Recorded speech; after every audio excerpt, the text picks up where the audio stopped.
Welcome to today's deep dive. Right. Today we're going to be taking a closer look at e-bikes and e-scooters. Okay. But Yeah.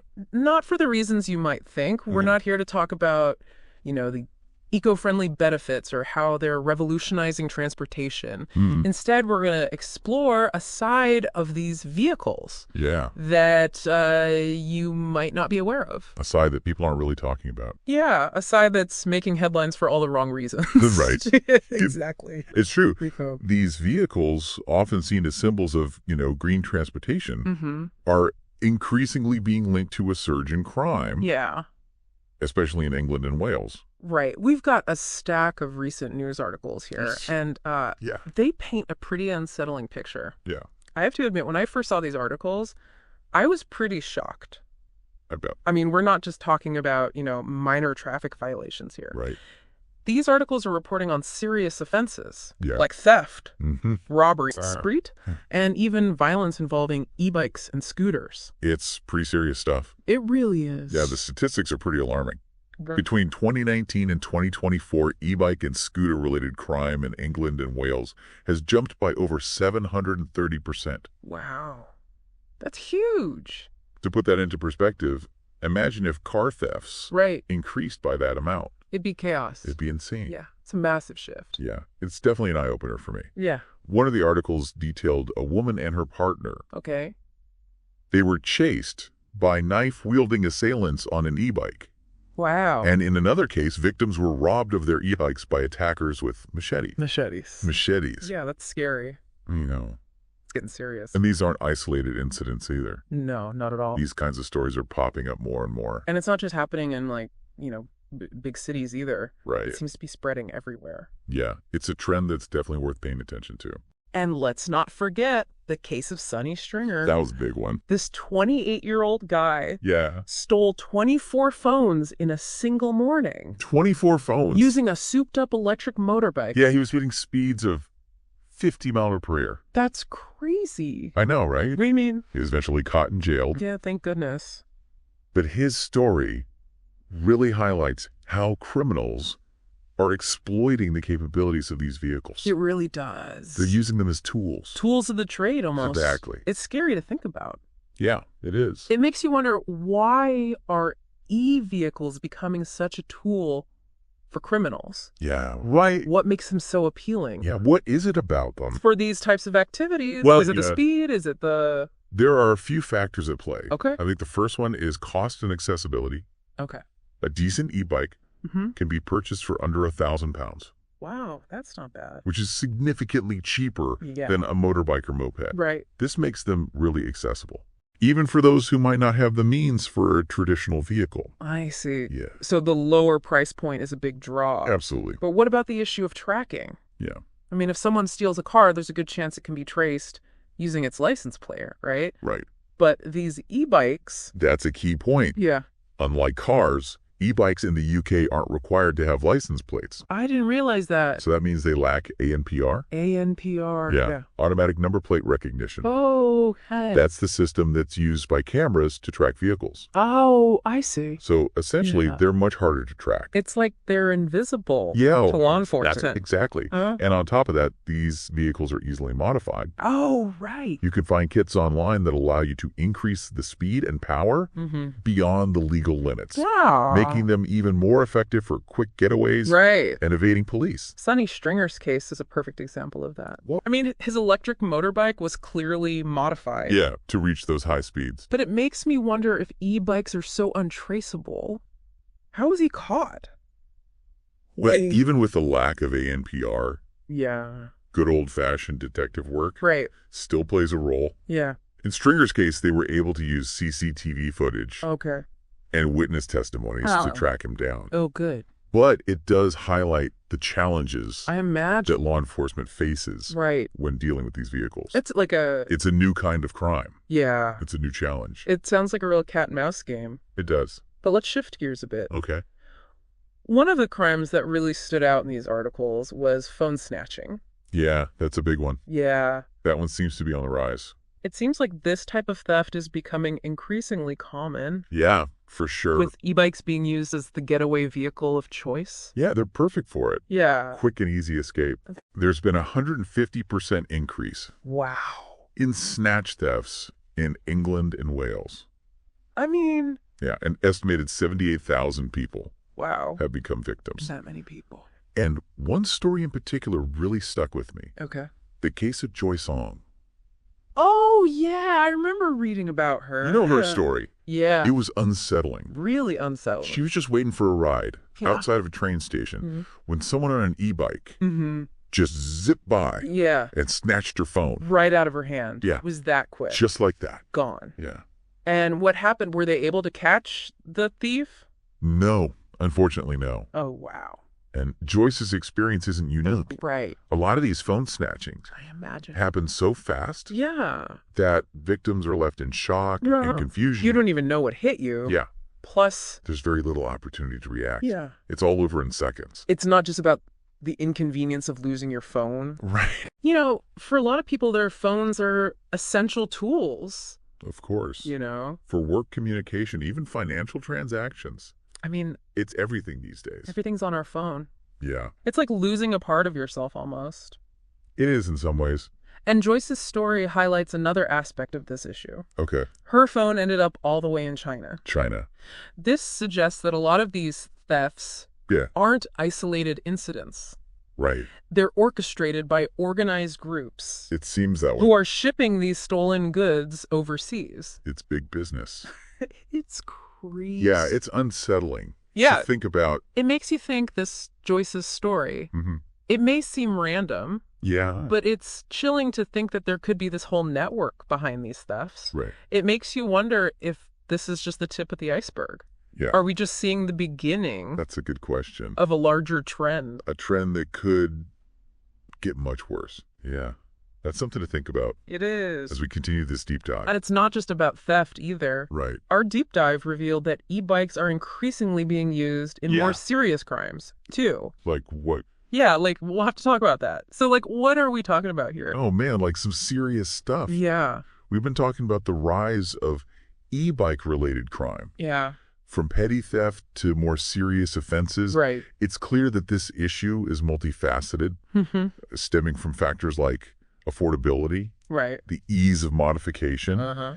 and the difficulty of tracking these vehicles. It's a lot to unpack. It is. But as we dig deeper Yeah. into this, it becomes even more apparent that we're not just dealing with a few isolated incidents. Mhm. We're seeing a pattern, Yeah, a trend. a trend that demands attention. Exactly. And one of the articles we have Okay. focuses on a case Okay. involving an e-bike rider All right. named Antonio Balou. What happened with him? Well, Okay. Balou was spotted by police in Birmingham Okay. acting suspiciously, Uh-huh. and when they tried to stop him, What did he do? he fled. Oh, no. But eventually they caught him, Okay, good. and you won't believe what they found. A weapon. You guessed it. Oh, A wow. loaded gun. That's terrifying. It is. So what happened? He was sentenced to 5 years in prison. Wow. That's a serious sentence. Yeah, and Yeah. this, along with reports of e-bikes being used for drug dealing, Oh, wow. really underscores how this trend Yeah. is escalating Right. beyond just opportunistic theft. It's becoming more organized. Yeah, it's like a hidden underworld It is. emerging right under our Right in noses. front of us. It's unsettling to think that these seemingly harmless vehicles Yeah. are being used for such serious crimes. It's a wake-up call. But what can be done about it? Right. Like, are there solutions Are there any solutions being considered? to address this growing problem? Hopefully. Thankfully, yes. Okay. Our sources highlight Mm-hmm. several potential solutions Okay. and policy changes Right. that are being debated. Okay. Yeah. One of the most frequently discussed Yeah. is stricter regulations Okay. on the sale and modification of e-bikes. Yeah, that makes sense. Yeah, We talked about this earlier, Right. how some shops are selling right. non-compliant e-bikes. Yeah, without properly informing customer. Right, and how easy it is to get those illegal conversion kits. Yeah, it's like the Wild West out there. Yeah. So one solution could be to introduce mandatory licensing Okay. for e-bike retailers. That makes sense. Yeah, ensuring they're knowledgeable about the legal requirements and held accountable Mm-hmm. for selling compliant vehicles. I see what you mean. Yeah. Kind of like how you need a license Yeah, they do. to sell alcohol or firearms. Exactly. It adds a layer of responsibility Right. and accountability. Exactly. But what about all the e-bikes that are Yeah. already out there? Right, the ones that are already on the streets? Especially those that have been illegally modified. Right. How do you even begin to track those down? That's where increased enforcement comes in. Okay. More police patrols in high-risk areas, Okay. like those prone to phone snatching, Right. could act as a deterrent. Right. And equipping officers with the tools and training to identify illegally modified e-bugs Yeah. would be crucial. So the idea is to make it harder for criminals to operate Exactly. and easier for law enforcement to catch them. Yeah, that's the goal. But what about the issue of ANPR? Oh, right. The automatic number plate recognition system that we talked about earlier. Yeah. E-bikes don't have license plates, Right. which makes them so difficult to track. Right. Are there any discussions about addressing that loophole? Absolutely. Okay. There certainly are. Okay. Some experts are proposing Yeah. the development of new technologies Okay. that could specifically track e-bikes. Yeah. Perhaps through unique identification numbers Okay. or tracking devices. Mhm. Of course, this raises concerns about privacy. Of course. So any such measures would need careful consideration Right. and public debate. It's a tricky balance to strike. It is. Ensuring public safety Yeah. without infringing on individual privacy. You can't have one without the other. Right. It's a delicate balance. But are there any other ideas being considered Yeah. aside from stricter regulations Mm-hmm. and increased enforcement? Sure. Another interesting idea being discussed Okay. is mandatory insurance Okay. for all e-bikes, Okay. similar to car insurance.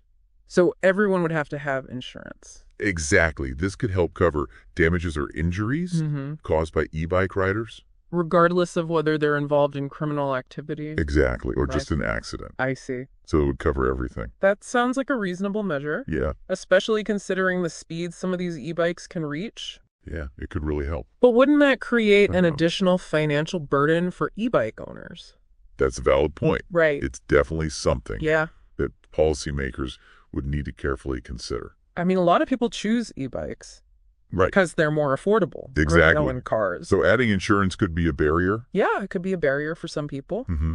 But perhaps Yeah. there could be tiered insurance options Okay. based on the type of e-bike Yeah. and its intended use. So like a basic e-bike Yeah, would have a lower insurance rate Right. than a souped-up racing e-bike. exactly. That could be a way to make it more equitable. Yeah. But it strikes me that Okay. beyond the legal and enforcement aspects, Mhm. there's also a critical need Yeah. for education and public awareness. You're absolutely right. I mean, Even with the best laws and regulations, yeah. it still comes down to individuals Mm-hmm. making responsible choices. Right. So campaigns aimed at educating e-bike riders Yeah. about the rules of the road, Oh. safe riding practices, Mm-hmm. and the potential consequences of illegal modifications Mm-hmm.